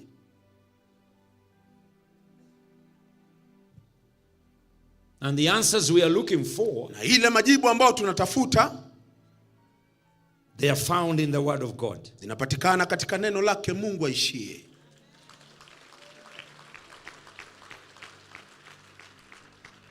They are found in the anointing of the Holy Spirit. Patikana katika upako wa Roho Mtakatifu. Because all the stories of development, kwa sababu hadithi zote za ukuzaji, God spoke to Noah to build an ark for himself. Mungu akamnenea Nuhu amjengee safina mwenyewe. He said, Noah, build yourself an ark. Akasema Nuhu, jijengee safina for yourself. Wako yako mwenyewe. Africans, we need to build our own ark. Afrika tujijengee safina yetu wenyewe. And the ark God told Noah to build, na ile safina Mungu alimwambia Nuhu ajenge, he reduced it to him and his family. Akaitengeza, akamwambia itengeze itoshe familia yake. Because God is a God of a family. Kwa sababu Mungu ni Mungu wa familia. He said each family becomes stronger. Akasema familia ikiwa na nguvu, if each family experiences growth, familia ikipata ukuzo, then the community will be stronger. Basi jamii itakuwa na nguvu. Because families build community. Kwa sababu familia zazaa. If the community is strong, kama jamii na nguvu, then the nation will be strong. Basi taifa itakuwa na nguvu. So how do we build Africa strong? Kwa hivyo tujenge Afrika namna gani iwe? We start by building an individual person. Tuanza kujenga mtu binafsi mmoja tu. And that person will build his family. Na yule mmoja ajenge familia yake. And that family will build the community. Na hiyo familia ijenge jamii. And that community will build the region. Na hiyo jamii ijenge jimbo. And that region will build the nation. Na hiyo jimbo ijenge taifa. And that nation will build the continent. Na hiyo taifa itajenga bonde la Afrika. The days of African begging is over. Siku za wewe Mwafrika kukopa zimeisha. The days of Africa expecting Europe to rescue you is over. Siku za kungojea usaidizi wa Europa umeisha.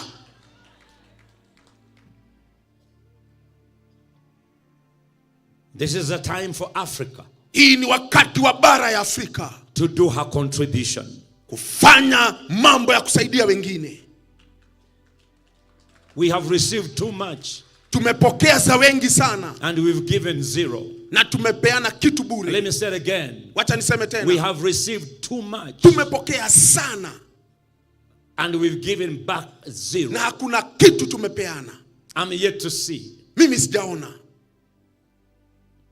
That's why I'm so proud of Kenya.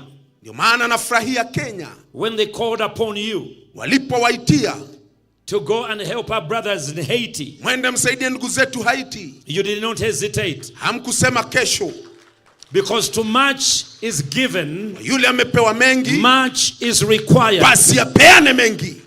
You were willing to share your sons and daughters. Tamani mtume watoto wenu.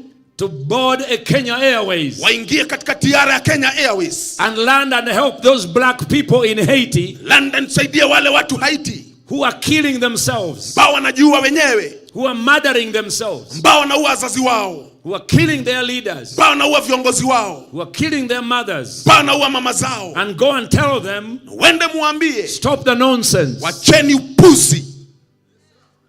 I salute Kenya. Na wapigia saluti Kenya.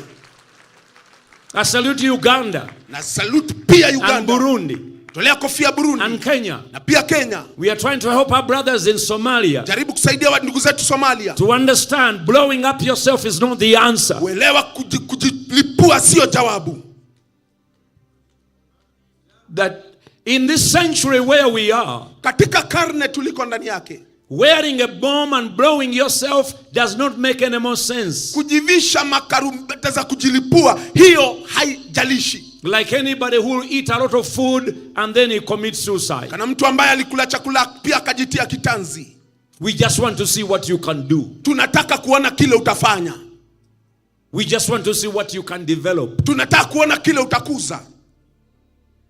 Peace and security, Africa must understand. Amani na ulinzi Afrika ielewe. Without peace and security, we are not going to go anywhere. Pasipo amani na ulinzi hatutaenda mahali. Let me say it again. Seme tena. Without peace and security, pasipo amani na ulinzi, you will go nowhere. Hakuna hatua mtapiga. 400 years ago, miaka 400 imepita, they came for Africa on boats. Wakaja Afrika. They took them in slavery. Wakawapeleka wakiwa watumwa. Today our sons and daughters, leo wana wetu, are taking themselves. Sasa wanajipeleka wenyewe.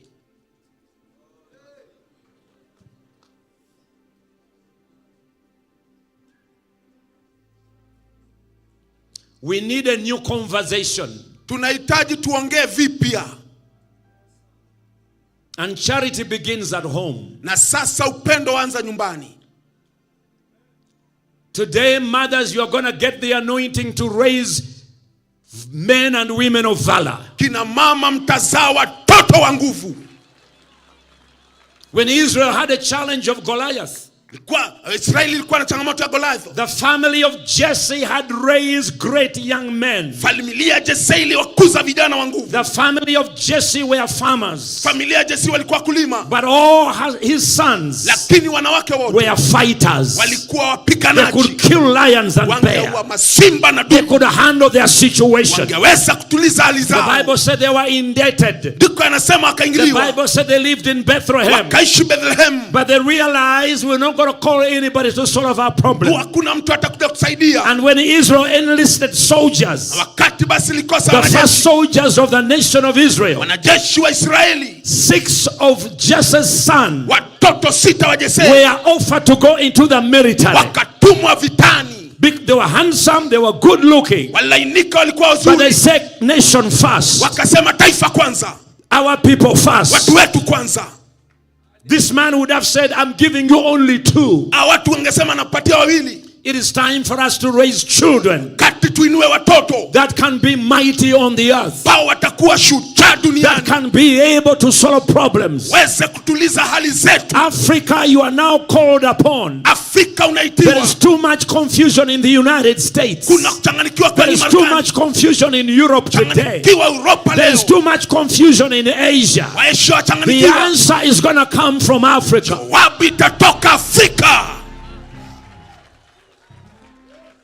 Yes, Lord. Yes.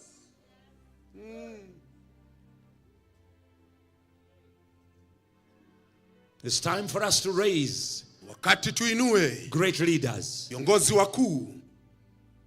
David joined them.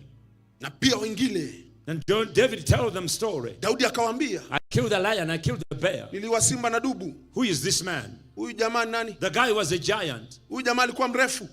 He killed 5 giants. And these are the 5 giants, as I finish, Africa has to kill.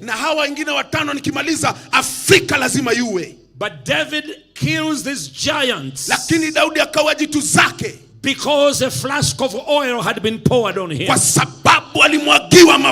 Not by might, not by power, but by the Spirit of the living God. Africa's problems are not going to be solved because of politics. Because our politics is confusing.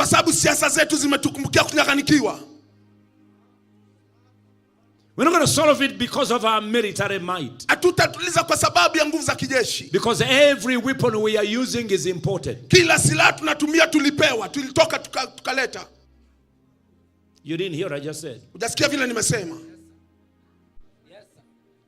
Every weapon we are using is imported.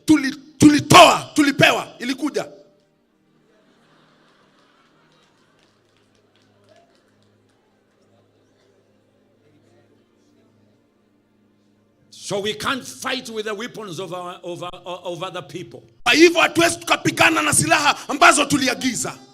We can be proud of it. Tunafurahia. But we don't make those military jets. Lakini hatutengenezi zile tiara za vita. Neither the bombs that go in. Hata zile bomu ambazo tunatumia.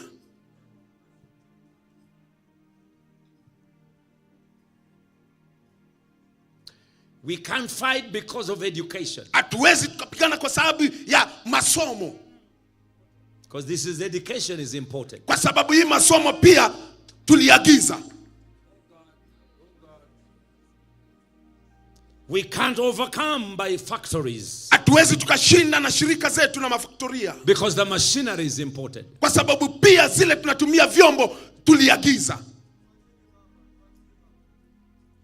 Look at your clothes you're wearing. Tazama ile nguo umevaa. You already know where it's coming from. Unajua mahali ilitoka.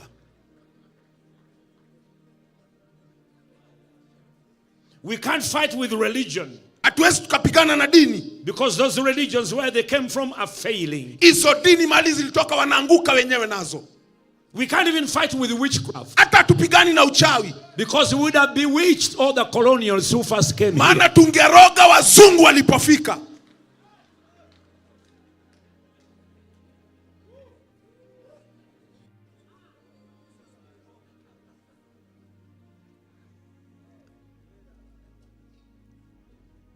We can't use unity. Hatuwezi tukatumia umoja. Because unity has already failed. Maana umoja umetuangusha. Number one. Ya kwanza.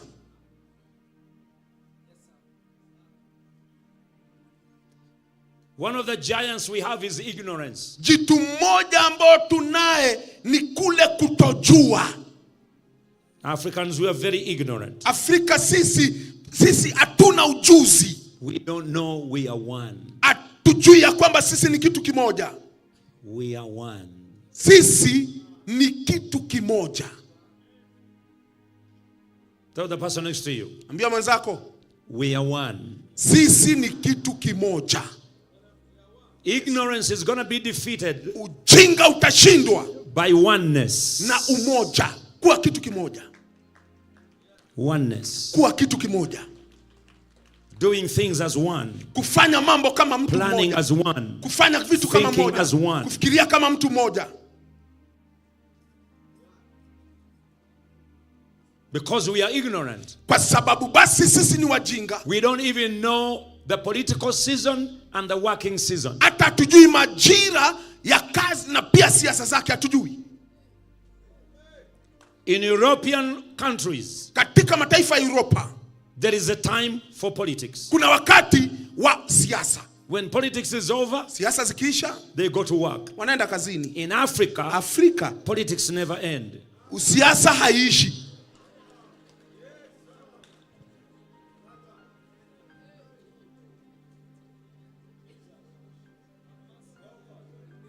They are professional politicians. Kuna watu ambao wamesomea siasa. And they employ themselves. Na pia wanajiandika kazi.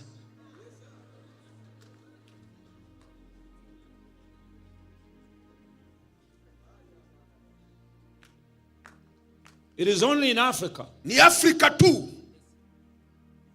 That don't know the difference. Hawajui tofauti. That there are things for people, things for the nation, and things for politics. Kuna vitu za watu, vitu za taifa, na vitu vya siasa. The road, barabara, does not belong to any political party. Sio ya kikundi chochote cha kisiasa. It belongs to the people. Ni cha watu. Barabara ni za watu.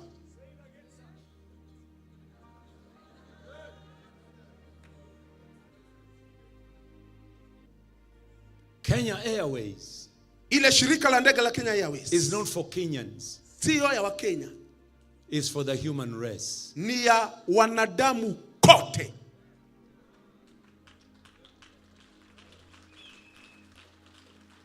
You'll be amazed people who fly Kenya Airways, majority are non-Kenyans. Utashangaa watu wanaoingia katika ndege za Kenya Airways sio wa Kenya.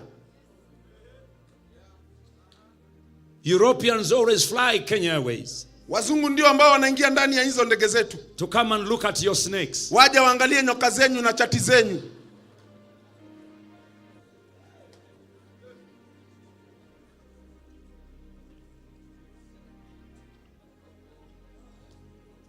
The spirit of ignorance. Roho wa upumbavu na ujinga na kutojua. The spirit of ignorance. Roho wa kutojua. We are ignorant of God's word. Sisi hatujui neno la Mungu. That all times God will raise one and puts one down. Na kwamba Mungu ainua mwingine amweka mwingine chini.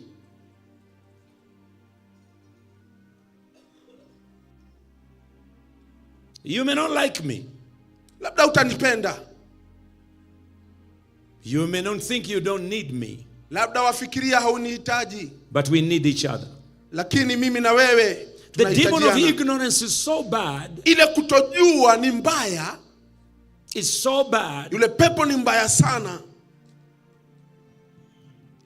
That you will charge a man who is coming to marry your daughter. Utachia changamoto mtu ambaye anataka kumposa binti yako. A leg and arm. Mkono na mguu. And yet he's going to take care of your daughter the rest of his life. Na sasa binti yako ataishi na yeye miaka yote. You bankrupt him first before he takes your daughter. Na enda kabla achukue binti yako.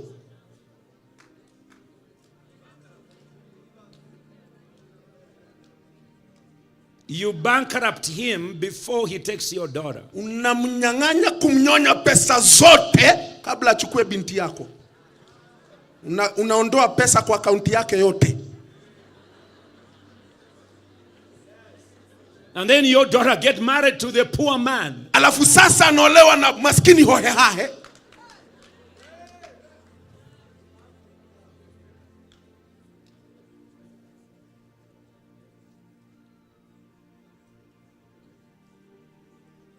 We are so ignorant.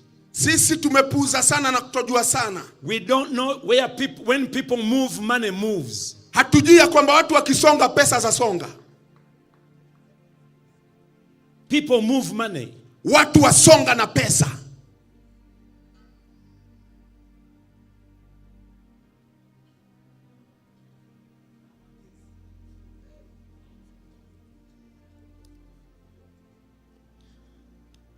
My God. The spirit of ignorance. Roho wa kutojua. It comes from the pit of hell. Anatoka Jehonamu tena kilindini. Could you imagine Satan was in heaven? Zama shetani alikuwa binguni. He was in heaven. Shetani alikuwa binguni ibilisi. He could look at God all the time. Angemuona Mungu siku itwapo leo. He waged war in heaven. Akapigana vita binguni. And he lost his place. Na akapoteza mahali pake. Ignorance. Kutojua will cause you to burn your city. Itakufanya uchome mji wako. And burn your house. Na uchome nyumba yako. Ignorance will cause you to sell your parents. Itakufanya uuze wazazi wako. The children of Israel sold Joseph. Wana wa Israeli wakamuuza Yusufu. And wherever they sold him, they went for food. Na pale ambapo walimuuza wakaenda kuomba chakula.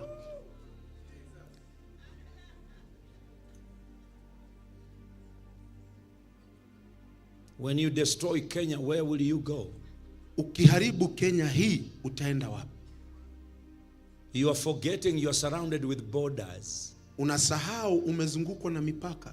The only thing that is open for you is the ocean. Ile kitu tu ambao unaweza ukakimbilia ni bahari Hindi. And many of you don't know how to swim. Na wengine hamjui kuogelea.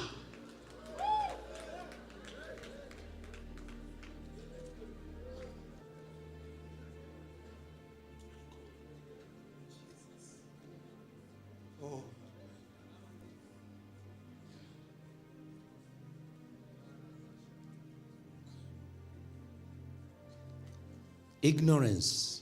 Kutojua. Ignorance is so bad. Kutojua ni mbaya mno. It causes an African woman. Inafanya mama Mwafrika to rear chickens. Akuze yule and kuku. The chicken produces eggs. Na kuku basi anataga mayai. And the African woman sells the eggs to go and buy chapati. Na mwanamke anauza mayai kwenda kununua chapati.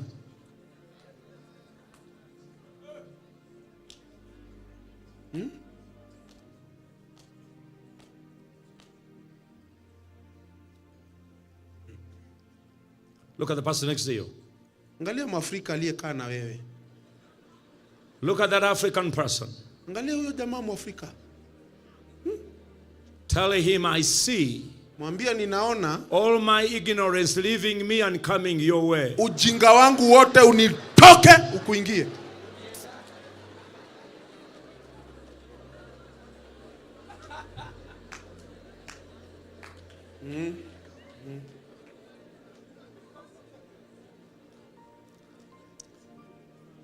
Ignorance.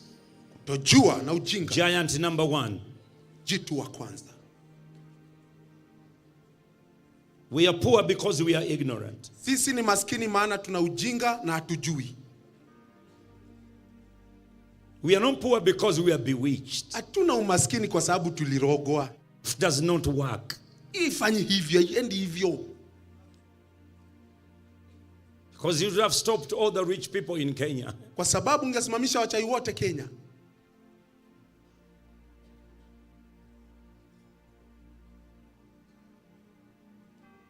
We are so ignorant. Sisi tuna ujinga sana. The Kenyans are so protective of their market. Wakenya wanalinda sana soko yao. Your market is too small. Soko yenu ni kidogo sana wa Kenya. You need East African market. Unahitaji soko ya Afrika Mashariki. Kenya ways is smarter than human beings. Basi na ule uwerevu kuliko mwanadamu. That's why they go to Zambia. Ndio maana wanaenda Zambia. That's why they fly to Nigeria. Ndio wanaenda Nigeria. Because Kenya Airways cannot survive on Kenyan population alone. Kwa sababu shirika la ndege la Kenya Airways haiwezi kufanya kazi na pesa za Kenya peke yake. It will collapse. Itaanguka. That's why they keep on going to Europe. Ndio maana wanaenda Europe. Now they are landing in Washington DC in America. Sasa pia wameenda mjini Washington kule Marekani. Kwa nini? Because the market in Africa is too small. Kwa sababu soko ya Afrika ni kidogo. That's why East African Federation is a must. Ndio maana ule ushirika wa I would like to see African demonstrating to our governments by demanding a East African Federation tomorrow. Tuone Waafrika wakiandamana shirika lile lirejeshwe kesho. We want it tomorrow. Tunaitaka kesho kukiamka.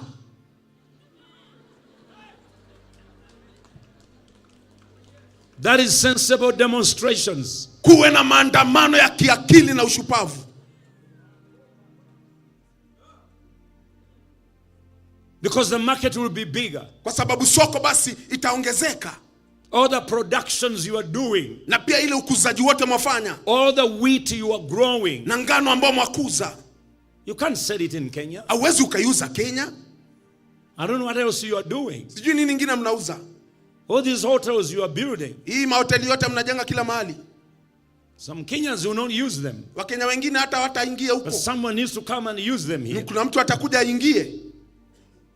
We are trying to get in Berlin Olympic Stadium. Najaribu kuingia katika ule kiwanja cha Berlin cha And they have told us it is all booked except 3 days. Wakatuambia yote imeingiwa na hakuna mtu ataingia baada ya siku 3. But your stadiums here. Lakini viwanja vyetu hapa.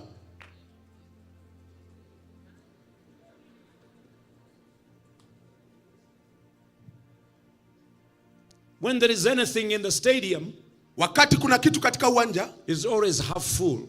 Basi kuna kitu pale katika. And they remain empty. Inabaki ikiwa utupu. The Berlin Stadium was built by Hitler. Ule uwanja wa Berlin ukajengwa na Hitler. In 1936. Mwaka wa 1986. It's still standing. Bado imesimama.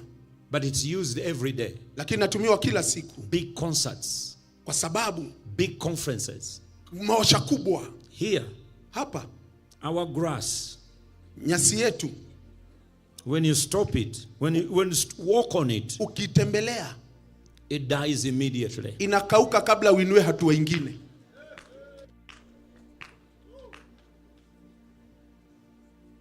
Ignorance is very bad. Kutojua ni mbaya sana. Look at the person next to you. Angalia mwenzako. Say you are getting the anointing. Mwambie unapata upako. You're going to overcome that ignorance. Utashinda hiyo ujinga. Africa is the best continent in the whole world. Afrika ni bara tosha na nzuri katika dunia yote. All weathers are in Africa. Kila anga iko ndani ya Afrika. I mean, we are so blessed. Tumebarikiwa sana. There are people who leave their countries. Kuna watu wanatoka taifa zao to come and look at our elephants. Kuja kuangalia ndovu zetu. And they pay for it. Na wanalipia.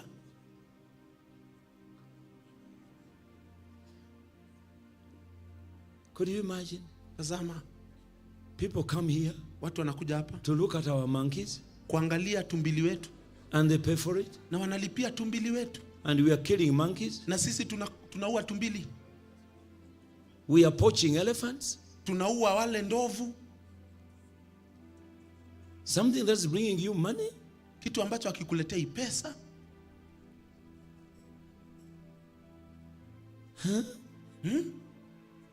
Look at the person next to you. Angalia Mwafrika aliyekaa na wewe. So I've been looking for Africa's problem. Mwambie wewe ndio shida ya Afrika wewe. Kumbe it's seated near me. Wewe umekaa na mimi. Wewe ndio mwanzilishi wa ujinga wa Afrika.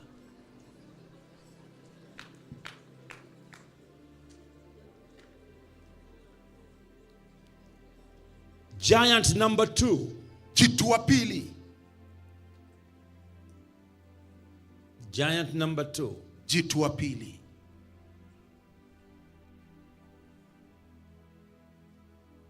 Poverty. Umaskini.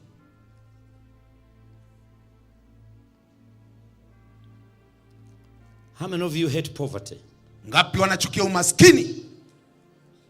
No, you don't. Unainua mkono ukiwa umeketi au chuki umaskini. This is not a church, but we are in the presence of God. Don't lie. Hii si kanisa lakini tuko katika mbele ya Bwana, usidanganye. How many of you hate poverty? Wangapi wanachukia umaskini? How do you get poor? Unakuwa maskini namna gani? What is poverty? Umaskini ni nini? Poverty, umaskini, is both spiritual, ni ya kiroho, physical, ya kimwili, and mental, na kiakili. Poverty is touchable. You can touch poverty. Umaskini unaweza ukaushika hivi ukagusa. It's physical. You can smell it. Unaweza ukaunukia. Poverty is mental. Umaskini ni wa kiakili. And poverty is spiritual. Na umaskini ni wa kiroho. How do you overcome poverty? Unashinda umaskini namna gani? Number 1. Ya kwanza, work. Kazi. You overcome poverty by working. Unashinda umaskini kwa kufanya kazi. God blesses the work of your hand. Mungu anabariki kazi ya mikono yako. Tell the person next to you. Angalia mwenzako muulize. Start working. Mwambie anza kufanya kazi. Many of you are saying, yeah, I'm working. No, you are jobbing. Wewe umeandikwa na utafutwa. You are looking for jobs. Unatafuta kazi. On a job they will fire you.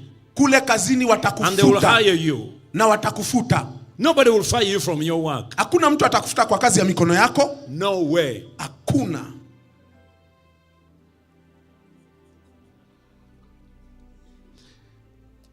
Yesterday night, jana usiku, I could not go. I sent my wife to Dubai. Singeenda nikamtuma mke wangu Dubai. To Dubai. Kule Dubai. These are Arab countries. Hawa ni Waarabu. These are nations. This is a global award. Hii ni taji ya kitaifa. Because of what we are working in Karamoja. Kwa sababu ya kile twafanya Karamoja. The leadership of Dubai, the sheikhs and others, wakuu na masheki wakubwa wa Dubai, gave us an award. Wakatupa taji. A humanitarian award. Taji ya utendakazi kati ya wanadamu. And innovation in agriculture. Sababu ya uvumbuzi wa kilimo.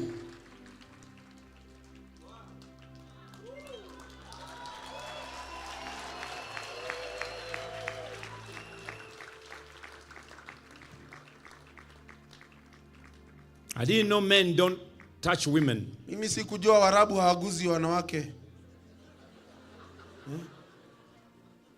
Hawataki. but they can give you an award. Lakini wanaweza wakakupa taji. This is a church. Hii ni taji. Child of God, we didn't get that one hatukupata hiyo because we know those people. Kwa sababu tunajua hao watu. We got that one because we worked. Tulipata maana tulifanya kazi Karamoja. Hey!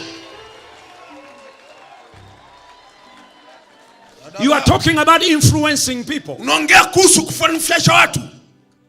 They told my wife, sababu mke wa baba, they said we need your husband to come here. Sema tunahitaji mume wako aje. And held a conference and tell us how can we work and solve problems. Tuwe na washa, tukulize tufanye nini tutatue. How can we solve hunger? Tuweze kuondoa ile so I'll go there. Nitaenda pale as an award winner. Nikiwa kama ambaye ameshinda taji. They will all listen to me. Wakanisikiza. I'll bring in principles of Abraham whom they believe. Taleta mikakati Ibrahimu ambaye anamwamini. Isa whom they believe. Isa ambaye wanamwamini. Yakub whom they believe. Yakubu ambaye wanamwamini. You are not hearing what I'm saying. Sikiza nikwambie. Ignorance is so bad. Ile kutojua ni poverty is so bad. Na umaskini ni mbaya.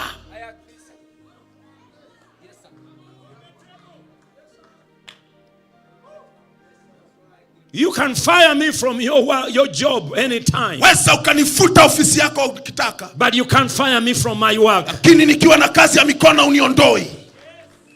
There is a segment I want to show you when I was driving a tractor in Karamoja. Kitu moja nataka kuonyesha wakati niliendesha tractor kule Karamoja. You say you're a pastor, you're a man of God. You've been preaching for 40 years. 81 countries. Miaka 80 umeenda mataifa mengi. Come on, rush it where the tractors are plowing. Peleka mahali utaona trekti. This was a problem in Uganda. Hii ilikuwa ni shida Karamoja. I said I cannot have people starving to death. Nikasema watu hawatakufa nikiwaona. In my neighborhood. Katika taifa langu. I didn't look to government. Sikuangalia serikali. I didn't look to anybody else. I didn't look to UN. Sikuangalia UN, Umoja wa Kimataifa. I said we are Ugandans. Kasema sisi ni Those who are dying are Ugandans. Na mimi ni Uganda. Those who are starving are Ugandans. Wale wanatumikia ni wa Uganda. Because of the drought kwa sababu ya and because of locusts. Kwa sababu ya nzige. It's not their problem. Now they can't help themselves. But we can help them. So let's go where they are. Let's go do something about it. I didn't know this was coming. So I got on the tractor. I said, I'm going to show you the way. I had never been to Karamoja because I didn't know why I should go to Karamoja. So I told all the men, I don't care about your culture. A hungry stomach is a hungry stomach. So I brought in machinery. And when the fields were ready, I jumped on the tractor. I started planting. That is me.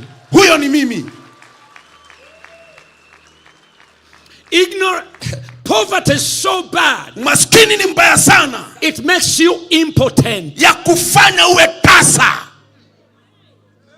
Now all of you are grown up people. Sasa nyote ni watu wakubwa wazuri. A woman can be barren. Mwanamke anaweza kuwa tasa. And she can survive. Na anaweza akaishi.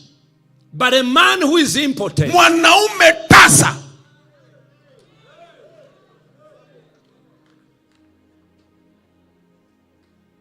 Poverty umaskini makes you impotent. Inakufanya uwe tasa, hauna mbegu. The family will gather. Familia ikakusanyika. And they say you deserve a good wife. Kasema unataka mke mzuri. They will even pay for her dowry. Hata walipe mahari. And they bring her home. Na wamlete nyumbani. But Mr. You, lakini jamaa bwana wewe, you will look at her nails. Utaangalia kucha zake. Beautiful. Her nose. Uangalia pua. Her hands. Mikono. Her behind. Vile anatingiza akitembea. And there is nothing you can do. Na wewe ni bure, inji na igurumi.